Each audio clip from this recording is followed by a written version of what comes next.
ಚಿಕ್ಕ ಮಕ್ಕಳಿಂದ ಹಿಡಿದು ದೊಡ್ಡವ್ರವರೆಗೂ ಈವ್ನಿಂಗ್ ಟೈಮಲ್ಲಿ ತಿನ್ನೋದಕ್ಕೆ ಇಷ್ಟಪಡುವಂತಹ ಗೋಬಿ ಮಂಚೂರಿಯ ಮನೇಲಿ ಇರೋದ್ರಲ್ಲೇ ಸುಲಭವಾಗಿ ಟೇಸ್ಟಿಯಾಗಿ ಪಕ್ಕಾ ರೆಸ್ಟೋರೆಂಟ್ ಸ್ಟೈಲಲ್ಲಿ ಹೇಗೆ ಮಾಡೋದು ಅಂತ ತೋರಿಸ್ತಾ ಇದ್ದೀನಿ. ವಿಡಿಯೋನ ಹೆಂಡ್ವರೆಗೂ ನೋಡಿ. ನಿಮಗೆ ವಿಡಿಯೋ ಇಷ್ಟ ಆದರೆ ಲೈಕ್ ಮಾಡಿ, ಹಾಗೆ ವಿಡಿಯೋನ ಶೇರ್ ಮಾಡಿ. ಯಾವಾಗ ಮಾಡಿದ್ರೂ ಒಂದೇ ರೀತಿ ಬರಬೇಕಂದ್ರೆ ಈ ಮೆಥಡನ್ನು ಫಾಲೋ ಮಾಡಿ. ಇದಕ್ಕೆ ಮೀಡಿಯಮ್ ಸೈಜ್ ಇರುವಂತಹ ಗೋಬಿ ತೊಗೊಂಡು ಮೀಡಿಯಮ್ ಪೀಸ್ಗಳಲ್ಲಿ ಈ ರೀತಿ ಕಟ್ ಮಾಡಿ ಇಟ್ಕೋಬೇಕು.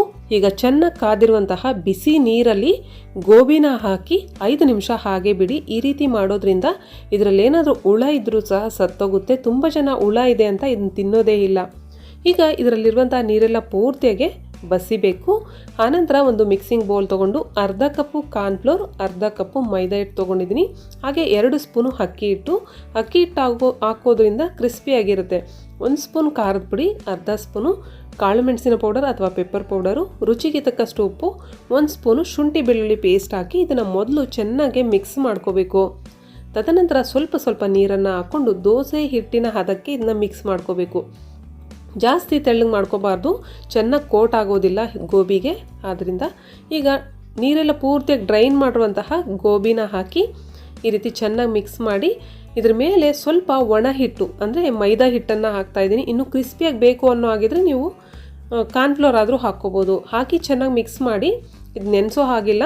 ಈಗ ಇಂದಲೇ ಚೆನ್ನಾಗಿ ಮೀಡಿಯಮ್ಮಾಗಿ ಹೀಟ್ ಆಗಿರುವಂತಹ ಎಣ್ಣೆಯಲ್ಲಿ ಈ ರೀತಿ ಬಿಡಿಯಾಗಿ ಹಾಕಿ ಮೀಡಿಯಮ್ ಫ್ಲೇಮಲ್ಲಿ ಇದನ್ನು ಫ್ರೈ ಮಾಡಬೇಕು. ಹಾಕಿದ ತಕ್ಷಣ ಕದಲಿಸ್ಬೇಡಿ. ಒಂದು 30 ಸೆಕೆಂಡ್ ಬಿಟ್ಟು ಈ ರೀತಿ ಮಿಕ್ಸ್ ಮಾಡ್ತಾ ಫ್ರೈ ಮಾಡಿ. ಕೆಳಗಡೆ ಮೇಲ್ಗಡೆ ಟರ್ನ್ ಮಾಡ್ತಾ ಮೀಡಿಯಮ್ ಫ್ಲೇಮಲ್ಲೇ ಫ್ರೈ ಮಾಡಿದ್ರೆ ಒಳಗಡೆವರೆಗೂ ಫ್ರೈ ಆಗುತ್ತೆ.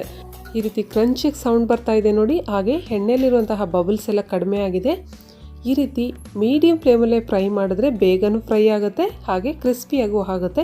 ಯಾವುದೇ ಕಾರಣಕ್ಕೂ ಹೈ ಫ್ಲೇಮಲ್ಲಿ ಫ್ರೈ ಮಾಡಬೇಡಿ, ಒಳಗಡೆವರೆಗೂ ಫ್ರೈ ಆಗೋದಿಲ್ಲ. ಇದ್ರ ಮೇಲೆ ಸ್ವಲ್ಪ ಚಾಟ್ ಮಸಾಲ ಹಾಕ್ಕೊಂಡು ತಿಂದರೂ ಸಹ ತುಂಬಾ ಟೇಸ್ಟಿಯಾಗಿರುತ್ತೆ. ಉಳಿದಿರೋದು ಸಹ ಸೇಮ್ ಮೆಥಡಲ್ಲೇ 3 ಬ್ಯಾಚಸ್ಸಲ್ಲಿ ನಾನು ಈ ರೀತಿ ಫ್ರೈ ಮಾಡಿ ತೊಗೊಂಡಿದ್ದೀನಿ. ವಿಡಿಯೋ ಲೆಂತಿ ಆಗುತ್ತೆ ಅಂತೇಳಿ ಅದೆಲ್ಲ ತೋರ್ಸೋಕ್ಕಾಗಿಲ್ಲ ನಾನು. ಈ ರೀತಿ ಗೋಬಿ ಎಲ್ಲ ಫ್ರೈ ಮಾಡ್ಕೊಂಡು ಆದಮೇಲೆ ಒಂದು ಬೌಲ್ ತೊಗೊಂಡು ಅದರಲ್ಲಿ 1 ಸ್ಪೂನ್ ಕಾರ್ನ್ಫ್ಲೋರ್ ಹಾಕಿ ನೀರು ಹಾಕಿ ಈ ರೀತಿ ಚೆನ್ನಾಗಿ ಮಿಕ್ಸ್ ಮಾಡಿ ಇದನ್ನು ಪಕ್ಕಕ್ಕಿಟ್ಟು ಮತ್ತೊಂದು ಬೌಲ್ ತೊಗೊಂಡು 1 spoon vinegar, 2 spoon green chilli sauce, 2 spoon tomato sauce, ketchup ಅಲ್ಲ ಸಾಸ್ ತೊಗೊಂಡಿದ್ದೀನಿ ನಾನು. ಹಾಗೆ 1 ಸ್ಪೂನು ಸೋಯಾ ಸಾಸ್ ಹಾಕಿ ಚೆನ್ನಾಗಿ ಮಿಕ್ಸ್ ಮಾಡಿ ಈ ರೀತಿ ಮೊದಲೇ ಸಾಸ್ಗಳೆಲ್ಲ ಮಿಕ್ಸ್ ಮಾಡಿ ಇಡೋದ್ರಿಂದ ಆನಂತರ ಪ್ರೋಸೆಸ್ ಈಸಿ ಆಗುತ್ತೆ. ಇವೆರಡು ರೆಡಿ ಮಾಡಿ ಇಟ್ಟಾಗಿದೆ. ಈಗ 1 ಕ್ಯಾಪ್ಸಿಕಮ್ಮು ಈ ರೀತಿ ಕ್ಯೂಬ್ಸ್ ಥರ ಕಟ್ ಮಾಡೋದು, ಶುಂಠಿ ಬೆಳ್ಳುಳ್ಳಿ 1 ಸ್ಪೂನು ಚಿಕ್ಕದಾಗಿ ಹಚ್ಚಿರೋದು, 1 ಈರುಳ್ಳಿ, ಹಸಿಮೆಣಸಿನ್ಕಾಯಿ 5 ತೊಗೊಂಡಿದ್ದೀನಿ. ಈಗ ಗ್ಯಾಸ್ ಮೇಲೆ ಒಂದು ಫ್ರೈ ಪ್ಯಾನ್ ಇಟ್ಕೊಂಡು 2 ಟೇಬಲ್ ಸ್ಪೂನ್ ಎಣ್ಣೆ ಹಾಕಿ ಎಣ್ಣೆ ಬಿಸಿ ಆದಮೇಲೆ ಹಸಿಮೆಣಸಿನ್ಕಾಯಿ 5 ಚಿಕ್ಕದಾಗಿ ಹಚ್ಚಿರೋದು, ಹಾಗೆ ಬೆಳ್ಳುಳ್ಳಿ ಶುಂಠಿ ಹಾಕಿ ಒಂದು 10 ಸೆಕೆಂಡ್ ಫ್ರೈ ಮಾಡಿ ಐ ಫ್ಲೇಮಲ್ಲೇ ಮಾಡ್ಕೋಬೇಕು.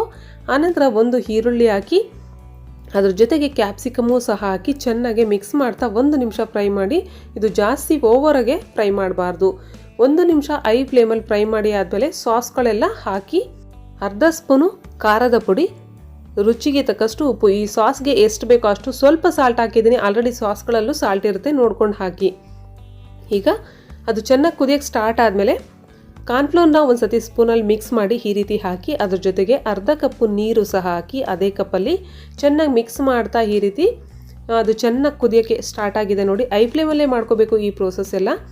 ಈಗ ಈ ಗೋಬಿನ ಹಾಕಿ ಈ ರೀತಿ ಜಸ್ಟ್ ಮಿಕ್ಸ್ ಮಾಡಿದ ತಕ್ಷಣವೇ ಗ್ಯಾಸ್ ಆಫ್ ಮಾಡಬೇಕು. ಇಲ್ಲಾಂದರೆ ನೀವು ಜಾಸ್ತಿ ಬೇಯಿಸಿದ್ರೆ ಕ್ರಿಸ್ಪಿಯಾಗಿರೋದಿಲ್ಲ, ತುಂಬ ಮೆತ್ತಗಾಗಿ ಹೋಗ್ಬಿಡುತ್ತೆ ಗೋಬಿ. ಆದ್ರಿಂದ ಈಗ ಈ ರೀತಿ ಮಿಕ್ಸ್ ಮಾಡಿ ಆದಮೇಲೆ ಇಂದಲೇ ಸರ್ವ್ ಮಾಡಿ. ಕ್ರಿಸ್ಪಿಯಾಗಿರುತ್ತೆ. ನಿಮಗೆ ಸಾಫ್ಟಾಗಿರಬೇಕು ಅನ್ನೋ ಆಗಿದ್ರೆ ಒಂದು 30 ಸೆಕೆಂಡ್ ಫ್ರೈ ಮಾಡಿ ಆನಂತರ ಸರ್ವ್ ಮಾಡಿ. ಇದನ್ನು ಬಿಸಿಯಾಗಿ ತಿಂತಾ ಇದ್ರೆ ಎಷ್ಟು ತಿಂತಾರೆ ಅಂತ ಗೊತ್ತೇ ಆಗೋದಿಲ್ಲ.